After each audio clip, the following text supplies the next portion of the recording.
Hey YouTube, how's it going? Eric Snipedown Rona here. So I just got back from PAX this past weekend in Seattle. It was PAX Prime. Just got back from class actually. It's Tuesday, and just got done with my classes. I figured I'd show you guys a little bit of my new apartment that I just moved into, which me and my girlfriend are moving into. She actually did a great job of setting the place up. I'll show you around a little bit. Here's the countertops. We got some nice stuff. Bought some really cool appliances for the place. Laundry's back there. Here's some decorations, some cool things in the walls over here. The thing is, like, she did all these decorations. She did a great job. I'm not the type of person that's very creative, so I know all this stuff, especially the walls, would have been mainly plain. Got some cool little tables here. A lot of this furniture came with the place. All the furniture you see actually came with the place, and this is my room right here. We got a little gaming zone. Cute little sign here. No noobs allowed. Clearly. Here's my room. Got some nice bed sheets. Here's my setup. I'm actually setting up to actually get to stream some Halo 3. So if I get this out before I start streaming, I'll definitely hope you guys will tune in. Got game room posters here, some Halo posters. And here's the bathroom, which is actually really nice. Each room gets their own individual bathroom. You can see me in the mirror here. How's it going? Alright, got some nice little decorations. Our own shower, like I said. And we have our own little walk-in closet right here. So that's a little tour of the room. Now, what I'm going to talk to you guys about is I told everyone I would do a Halo 2 anniversary. I would get down and I would tell everyone about my opinion on the game and how I felt. So this is just going to be a vlog. I'm not going to have like any gameplay, anything like that. I wish I was better at editing videos, but I'm not. So basically, I'm just going to tell you guys what's on my mind and what I took from the tournament. So the tournament was in PAX. It was called PAX Prime Seattle. And it was the new game that's coming out, part of the Master Chief Collection, and it's a Halo 2 anniversary. Now, this is run on the Halo 4 engine, so that's why a lot of people were saying that it looks like Halo 4, because it really is pretty much what Halo 4 should have been when the game came out. A lot of things that were added. I'm going to go into the positives, the negatives, some things I'm neutral about, and a few recommendations that I have for 343. And, you know, when the game, since it was just a beta, maybe a few things they could add. Maybe they've already added them and they didn't have us play it, but just my opinions on the game in general. So I'll start with the positives. I actually made a little list of things I really do enjoy about the game. Some of the things are it's extremely smooth. It felt very clean. The 60 frames per second, all that, it was great. I loved how smooth it felt. Another thing about the game that really impressed me was the fact that it's unlike Halo Reach, Halo 4, Sprint was taken out of the game, which means a lot more setup-based game types are being played, especially Lockout, or Lockdown as they called it. Map like that isn't like what people are used to, where you can just sprint around, do whatever you want, and just shoot people, pretty much just get away with it. This map, which is, as you saw if you watch the tournament, my team dominated just for the fact that we knew what we were doing, we knew setups, and we talked about it. And a lot of people that went to this tournament, I'm not trying to call anyone out, but they didn't really play Halo 2, and they don't understand what a setup is and how to play that passive role and just kind of lock down a portion of the map, which, you know, that's what I feel like our team excelled on compared to the other teams at the tournament.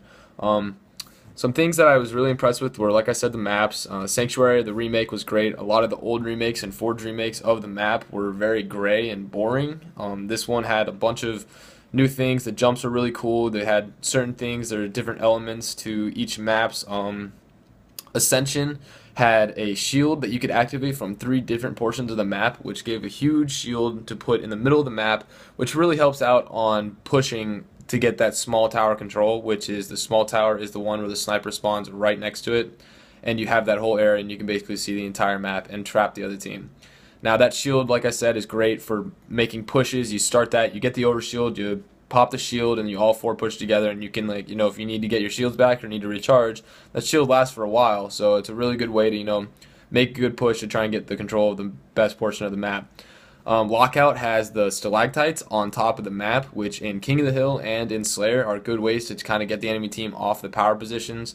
There's one BR3 on Lockout where you can knock down, which there's a hill up there, and it kills anyone that's around the hill, or if someone's just camping up there with, you know, a BR, whatever it is, it's a good way to, you know, make them back down, and that maybe you could push right after that. There's another one top middle, which actually breaks the lockdown glass, which is pretty cool. It's a new element they put into the map. You can never do that in the old Halo 2 version. That glass was there permanently, and it's pretty neat because I had a few situations where I would be no shields and I would drop down bottom center because that glass was broken and I would actually get away. Another thing is you can, if you break that glass with grenades or anything, you can, kill the people at a hill. The hill's right there.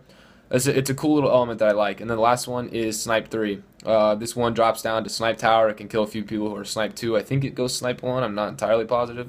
But overall, it's some really cool elements that they added to the game. And the last one is on Sanctuary with the waterfall.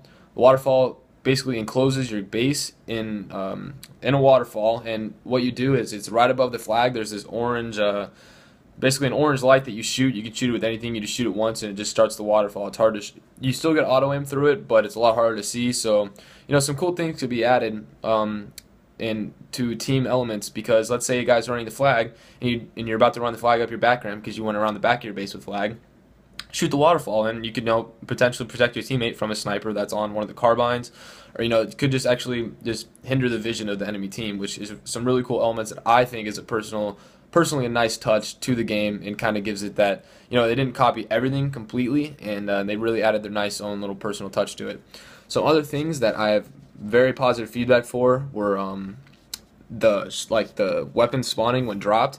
So that gives kind of a control aspect, like I was talking about. On lockout, my team would have sniper control at the beginning of the game. Unlike most games, like let's say Halo 3, where snipers were on a 2-minute and 32-second interval and rockets were on a 3-minute and 2-second interval, whatever it is, that's not the case in this game. And this game is very much about the control and the setups, like I said. So if you have complete control, like we did against a few teams on lockout, I would have sniper. I'd use it to the best of my ability, get a bunch of kills, and then I wouldn't drop the weapon until maybe we had somewhat of control, or we could get to their base, because when you drop the weapon, that's when the weapon respawn timer starts. Now I'm not entirely sure how long it is after you drop the weapon that it respawns. I just know that you must drop the weapon for the new weapon to be replaced. And that's a really cool aspect that I know a lot of the recent games haven't had. I've played maps like Narrows where there's 4 snipers, 5 snipers on a map at once, and that's just annoying. I really think it takes away from the game. Sometimes people just camp and they don't push up with it. And I feel like it can really make better use of power weapons. And once people, get the ability to time these weapons, we didn't play the game long enough. We didn't, go through it and be able to sit down and do that kind of stuff on our own, because the tournaments were being played the whole time. But it's a great little aspect that I really enjoy. Some of the other things, like I said, this is Halo 4 how it should have been when it came out. D-scope and no sprint. Dropping the flag indicator isn't on at all times, and those are just some things that, that's what makes a great game. Those little aspects that a lot of people don't really even consider how much of a difference that can make to a game. But it made a great difference. I don't know how many times on certain maps I would get down 2 shots, and I would be able to descope the other person shooting at me. He wasn't able to stay zoomed in the entire time, basically not get affected at all when I shot back, which is, in my opinion, a large increase in the skill gap of this game. And that was one of the biggest problems for me. I used to hate the fact that I always felt like I was one of the more individually skilled players, and I always had one of the better shots in the game, and it really, the whole non-descope thing really took away from my own skill, which I really disapproved of, for the fact that I couldn't just dominate someone. And I feel like at this last tournament I really stepped up in the Slayer game types. I really stepped up in the slaying aspect of the game. If someone shot back at me, I'd be down 2 shots, I'd jump out, challenge, descope them, and I'd form across the map, and they wouldn't be able to hit me again, because a lot of people have struggled being able to figure out how to zoom back in at the right time, or even just to be able to shoot across the map without the aimer. And that's something that I really like. I really do enjoy that about the game. The no sprint obviously created a new aspect to the game. You can't just get away, sprint around, duck your head, and peace out pretty much. And that was another issue I always had. I've always loved the fact of the game. It's Halo. It's not it's not Call of Duty. We don't need sprint. We don't need sprint. This is a competitive game type that we were here before anyone else. We don't need to take anything from another game. I feel like no sprint is exactly what the Halo series needs, and it creates that skill gap that I was talking about. The thing with the flag, this is kind of like a recommendation and something I'm pretty neutral about. The fact that you can drop the flag is a huge improvement in my opinion, because I hated the fact that you can't drop the flag and you're just given a magnum that really isn't really too productive.